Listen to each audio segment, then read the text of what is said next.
Hi, it's James here from Neural Net Games. Welcome to my ultimate build path guide for beginners for the Spellweaver.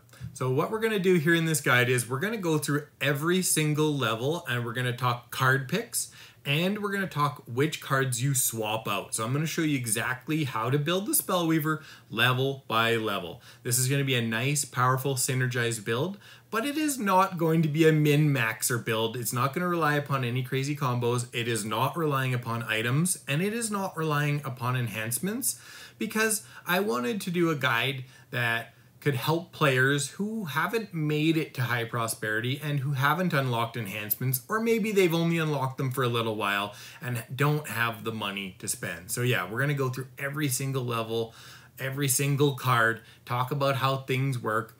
And for you advanced players, there's some good tidbits in here. And also, after you watch this video, I've got another series, my Ultimate Guide series. It goes in depth into each class. I've done every single class in Gloomhaven, in Forgotten Circles, and in Jaws of the Lion, all 22 classes. I'll put a link to the playlist down in the description, so make sure you go and check that out. And for advanced players, I'm working on an Ultimate Build Path Advanced Guide, and this will be focused more on min-maxing, breaking the game, being super powerful. It will include items, and it will include enhancements. Okay, let's get started. Let's go to level 1. Let's see what cards we're going to start with and what sits in the sideboard.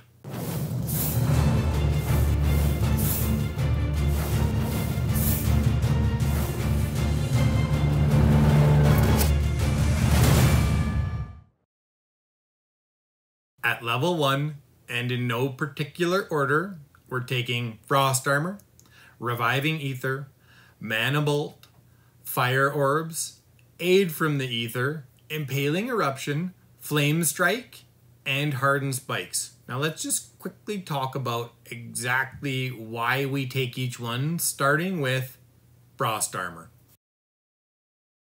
We're taking Frost Armor for a few different reasons. The first is that we need that 20 initiative to go nice and quick. Next, we are going to need another reusable top attack at level 1. So we're going to use this for the top attack. Once in a while, we're going to have a little extra mana. We get, a little more powerful attack. We get some XP.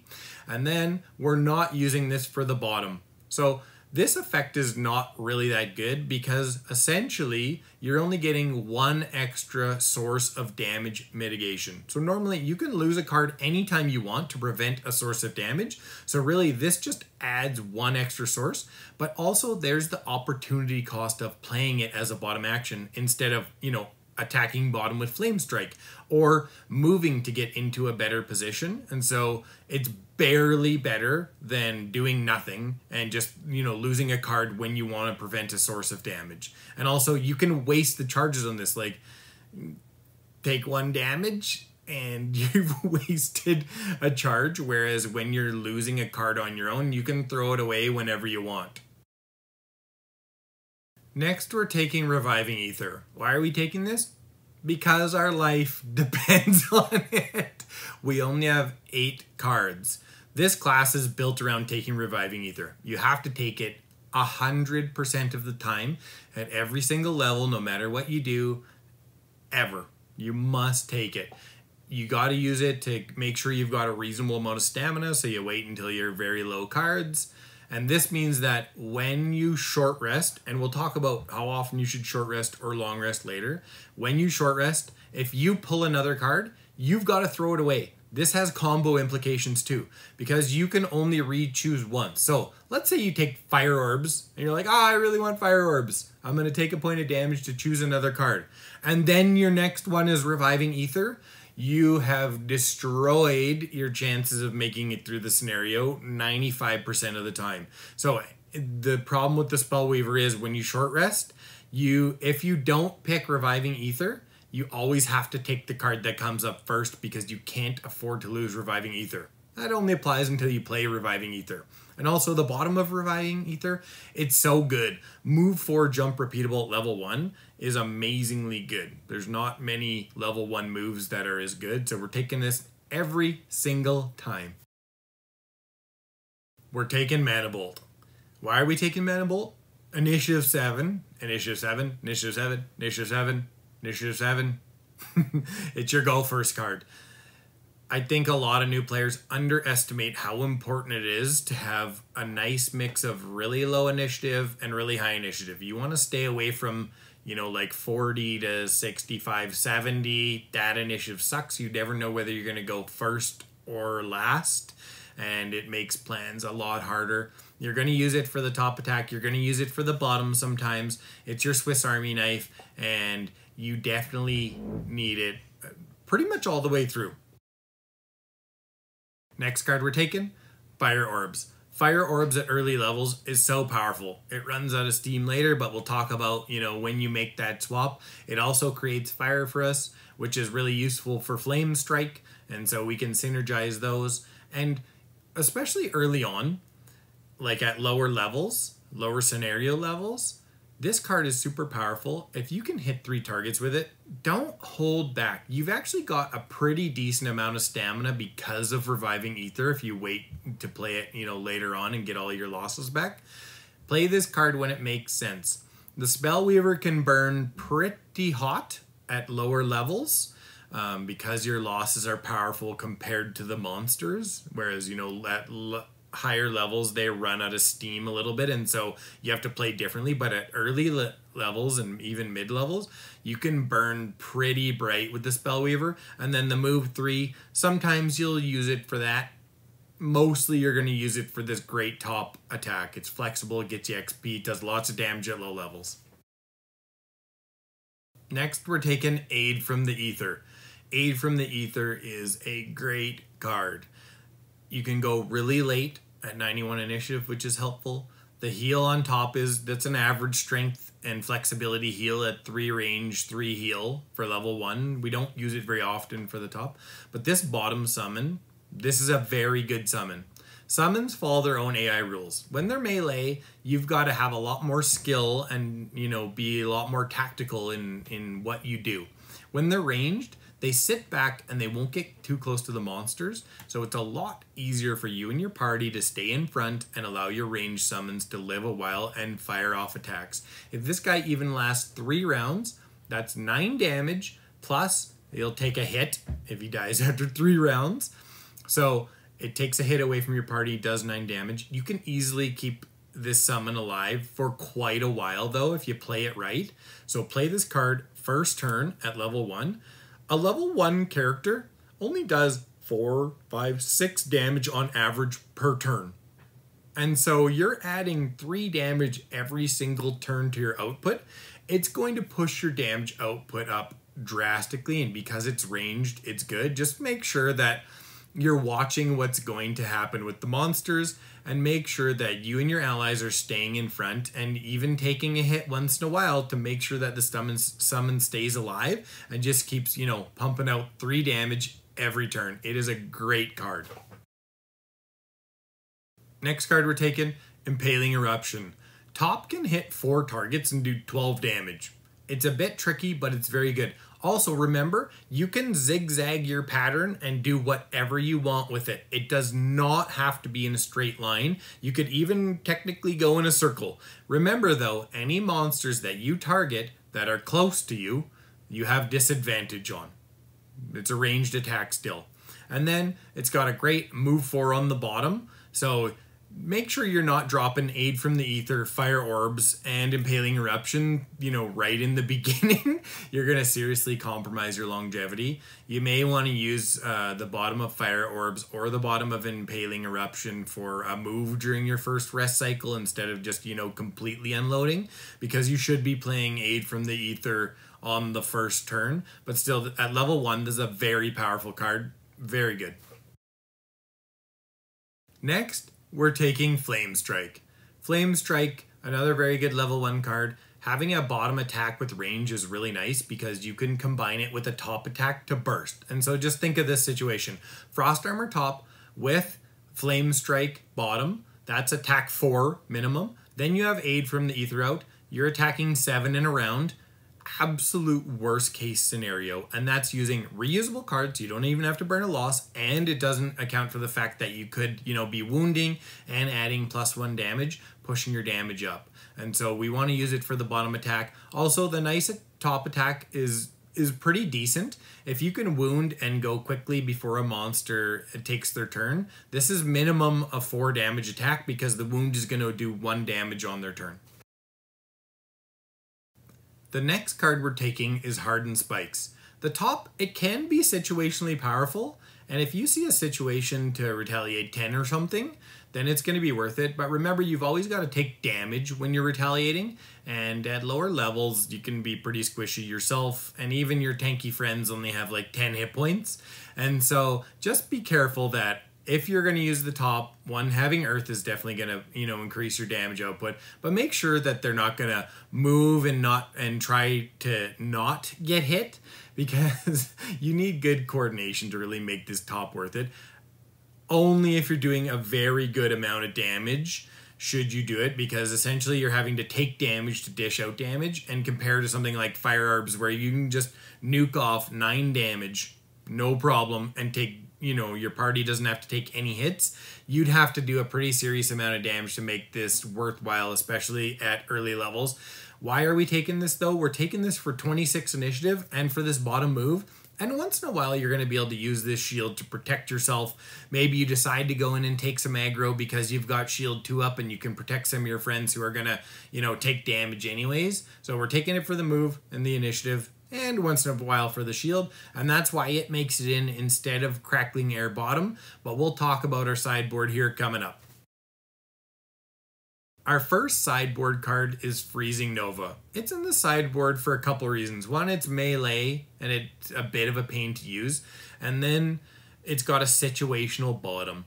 If it had a less situational bottom, it would probably make the cut, because 21 initiative could actually help us.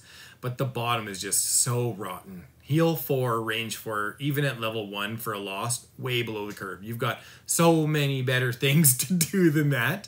The top can be situationally powerful though. I mean, if you do want to use it, go late, move into position, go early, use Manabolt, and then, attack everyone, immobilize them, and move out. You can actually get some pretty good crowd control going with this. The problem is we actually need move. And this doesn't give us any extra move. And that's why we've got Hardened Spikes in there as kind of our, last pick, is to add that extra move. Our next sideboard card is Ride the Wind. Super situational card, and that's kind of its problem.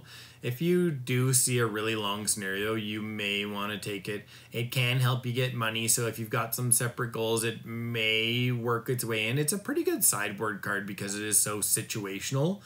If you do decide to use it, you're probably going to have to swap it for Frost Armor at level 1. It's really the only card you can afford to take out. You can't even afford to take out Hardened Spikes, even though it's not very good, because you need the move. I mean, 3 move, it doesn't sound like a lot more than 2, but it's 50% more, and it really is going to help you. If you do swap this in for Frost Armor, though, just know that you're going to have initiative problems because you need that 20 initiative. Our last sideboard card is Crackling Air.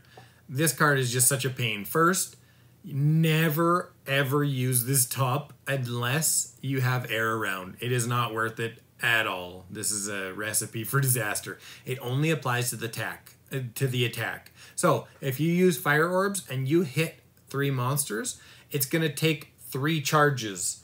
Remember this, attack applies to any time you flip a modifier, essentially, every single monster. An attack action is a half of a card. And so this only applies to attacks. The max you can get out of it is 8 damage, and it's delayed damage, and it's just not worth it.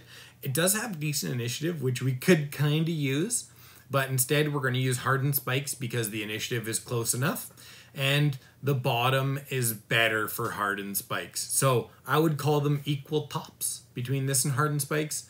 Equal initiative, basically. But Hardened Spikes has a better bottom effect that's going to be more useful for us. And that's why Crackling Air doesn't make the cut and Hardened Spikes does. Before we get to level 2 card swaps, if the video is helping you, please go ahead and hit the like button. It really helps the video to spread. It helps YouTube to promote it to people who are trying to learn Gloomhaven, who love Gloomhaven. And also subscribe to the channel and turn on notifications so that when I publish new content, you're notified. Also, I work with Noble Knight Games. They're this really cool game warehouse. They specialize in out-of-print stuff, you know, stuff that hasn't been published in a while, rare stuff. They've got the largest selection of games in the entire world. I mean, it's actually quite impressive. They got card games and tabletop role-playing games and board games and miniatures and paint and all kinds of stuff. I've got a link down in the description. If you buy anything through that link, it helps support the channel. I make a small commission, and any support you can give is greatly appreciated. Okay, let's get to level 2. At level 2, we have Flashing Burst and we have Icy Blast. And at this level, I'm taking Flashing Burst. We need the top attack. It creates an element, which is nice. It has good initiative at 26 for us, and it's got a very useful move 4, which is going to help with some of our move problems. I'm not taking Icy Blast because we have better losses right now. Impaling, Eruption, Fire Orbs, etc. Don't need to play them. It doesn't solve any of our move problems. It doesn't help us with initiative. It's a double loss, which is a pain. Having a double loss like this means that you've got to play this card. You've either got to use the loss on your first rest cycle, and sometimes you may not want to because a heal, you may not want to heal. So sometimes you're going to get stuck playing this as a basic action, and that's just annoying, and it's not a good way to go through playing Gloomhaven. The less basic actions you do, the better. They're just like a safety valve if you make a horrible error. So, not taking Icy Blast. And so what we're going to do is we're going to remove Hardened Spikes now. We don't need that move anymore. We've got Flashing Burst, which does a lot more stuff for us. So Hardened Spikes out, Flashing Burst in.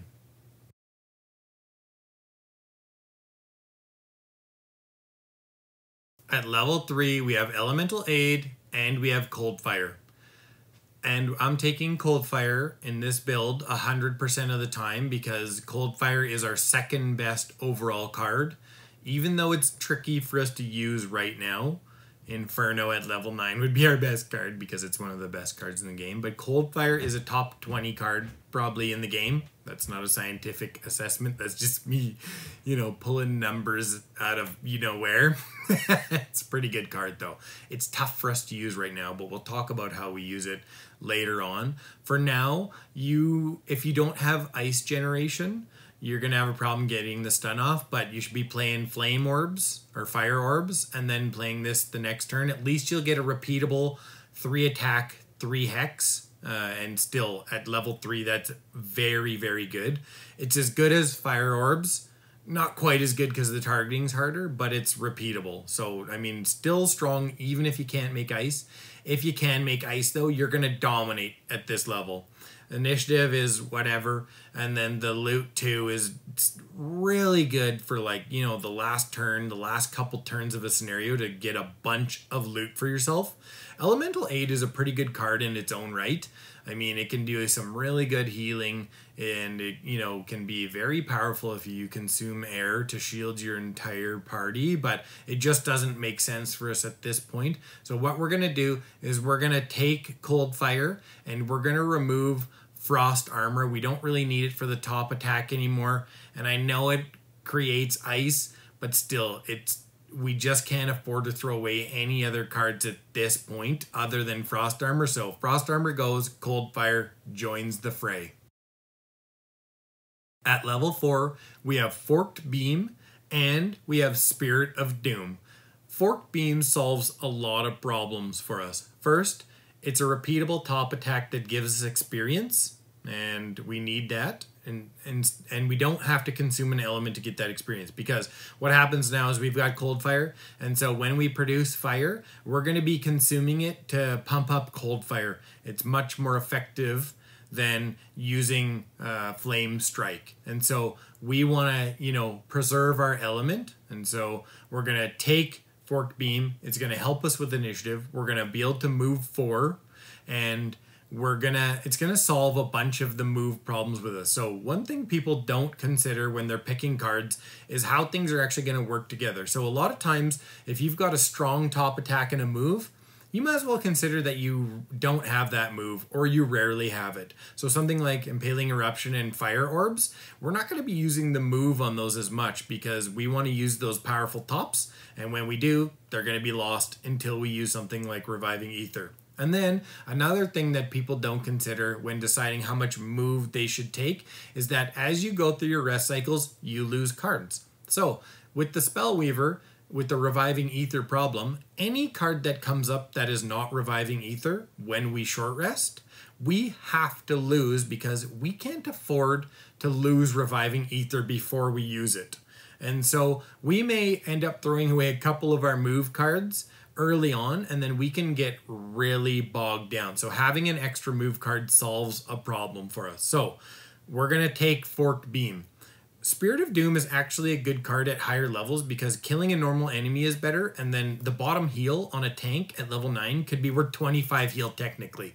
But it's a double loss, it's super awkward. At early levels, it just doesn't make sense for us. And so we're going to take Forked Beam and we're going to remove Flamestrike. At level 5, we've got Chromatic Explosion and we've got Engulfed in Flames. And take Chromatic Explosion and not Engulfed in Flames, and it's actually pretty close because attacking and creating fire is actually super useful for us. But Chromatic Explosion just makes things a lot simpler. It helps you create ice. It helps you create any element you want and it allows you to move on the bottom while you're doing that. So it gives you a ton of flexibility. And if you're an amazing player and you can synergize and, you know, really set up your turns and you've got items and stuff that can make ice, Engulfed in Flames is probably going to be better. But for anyone who doesn't have a ton of ice generation, Chromatic Explosion is going to be just so much simpler. You will do better with it in the long run unless, you know, you've got a fairly perfect situation. And so take Chromatic Explosion. It's just going to make things easier. When you play the top, you're going to set up a crazy turn for yourself and probably at least another ally. So it's a really fun card as well. And what we're going to remove is we're going to remove Impaling Eruption because one, Impaling Eruption's starting to run out of steam a little bit. You've got to get close to monsters when you want to use Impaling Eruption to really make sure to use all of the hexes. And so it can get you in some trouble, especially at higher levels. You can put yourself in danger. It's less flexible than Fire Orbs. It doesn't create an element we need. Fire Orbs still, you know, empowers fire, which is really nice for us. And then we don't need the move as much anymore because we are going to still be moving with Chromatic Explosion bottom while we create that element. So yeah, Impaling Eruption out and Chromatic Explosion in. At level 6, we have Living Torch and we have Frozen Night. And I'm taking Living Torch.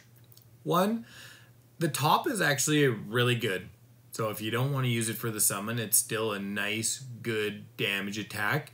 And then we have a use for our light from Flashing Burst. And so the top is good, but we're actually going to use it for the bottom. Why would we use this over the Mystic Ally when it has less attack? Well, it has more move. It's going to keep up easier, and it's going to get itself into attack position more consistently. So sometimes the Mystic Ally with its 2 move, it might not be able to hit a target because it's only got 2 move and 2 range. Whereas here on the Torch, we've got, or the Avatar, the Burning Avatar, we have 3 move and 3 range. That more than compensates for the 1 damage, and it empowers fire directly before our turn every single time. Nobody can steal the fire from us. Nobody can use that fire. The Burning Avatar creates it, empowers it, and then we get to consume it on our turn. We've got fire every single turn, and so that is so useful for us consistently. And then combine that with moving with the bottom of Chromatic Explosion, we've got a powered up Cold Fire without doing anything basically. We still get to move and create an element, and the Burning Avatar just does it for us. And so it makes it so simple and gives us a lot of flexibility, and you can do a ton of damage, extra damage over a scenario with the Burning Avatar because it's allowing you to power up Cold Fire and because it's doing its own damage as well. And it's easier to keep alive than the Mystic Ally as well. Frozen Knight is a good card in its own right. It's quite a good card. The bottom move 3 with Invisibility. Invisibility is overpowered. You can block doorways and really mess with melee monsters. It's really, really nice. And so it's a very good card. The top attack is powerful. It's not super hard to use, although it's a little bit inflexible. But we have to take Living Torch, and we're going to remove Aid from the Ether. And because we can only afford to have one summon at this point, you know, we don't want to compromise our longevity too much. At level 7, we have Twin Restoration and we have Stone Fist. Twin Restoration is a lot better than people give it credit, but it's better when you're doing something along the lines of support. So if you want to heal more, and if you're really abusing one lost card, because you can get your lost cards back more. It can actually hurt your longevity if you use it too early, like before you use Reviving Ether. So you want to wait till after you use Reviving Ether to get back your lost card. So it's quite awkward, and that's why I think a lot of people don't like it, and it can cause a lot of problems. So for advanced players, for very specific strategies, it's better than people think. Anyways, okay. I don't know why. It rankles me a little bit how much hate it gets. You can get back 2 lost cards. That breaks some of the things that Gloomhaven are balanced around. Anyways, I digress. Stone Fist, in the right build, can be powerful, but for us, we're not going to be in melee range a lot. It's a bit awkward to use. We do have Chromatic Explosion bottom, but we're going to be using that mostly to power up Cold Fire, and we're not going to be using it as much to, you know, create Earth. So, not using Stone Fist. So, what are we doing? Take neither of those cards. We're taking Frozen Knight. And here's why. 1, it's a pretty good powerful attack. You can easily get 3 monsters with this attack. It does empower ice, which is useful for us. And then the bottom, the move 3 with the invisible, that's just good. It's a very good, useful card. And, you know, we can get dark if we need it. And it's going to be like blocking a doorway when you're invisible is one of the more powerful abilities out there. It can totally mess with monster AI. If you're not sure how that works, make sure you look it up.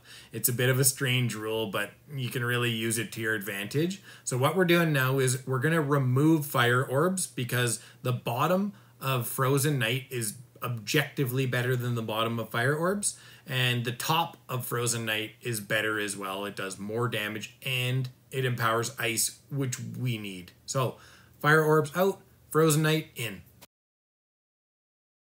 At level 8, we have Cold Front and we have Zephyr Wings. Cold Front is a double loss. It's a pain to use. Hilariously though, I have a build. It's called the Icy Hot Tank build that uses this card and Twin Restoration and gets just crazy. I think it's a really fun build. It's a total fringe build. I'll put a link down in the description. Make sure you go and check it out. Yeah, it's called the Icy Hot Tank build. I don't know why. I thought it was funny at the time. Now I'm just like, the name, whatever. Here's the thing about YouTube. When you do things like that, essentially they're immortalized because they're out there for a long time. And so anything you do that's silly, you make a mistake, it's out there for a while. It's funny. Anyways, I digress. Cold Front, the top pattern, that line pattern, it doesn't work as well as something like Frozen Knight's pattern because of how monsters focus and kind of clump up. The line pattern, I think, is functionally inferior to some of the other patterns. And because this is a double loss, it's awkward. It's got a horrible initiative. I just don't think it's worth it. And we got Zephyr Wings. This is the ultimate sideboard card. I mean, move 8, jump, and then potentially adding 3 move. You can just cruise all the way across the scenario. So in certain objective scenarios, it's going to be really nice. And then the loot 2, potential 3 at the top.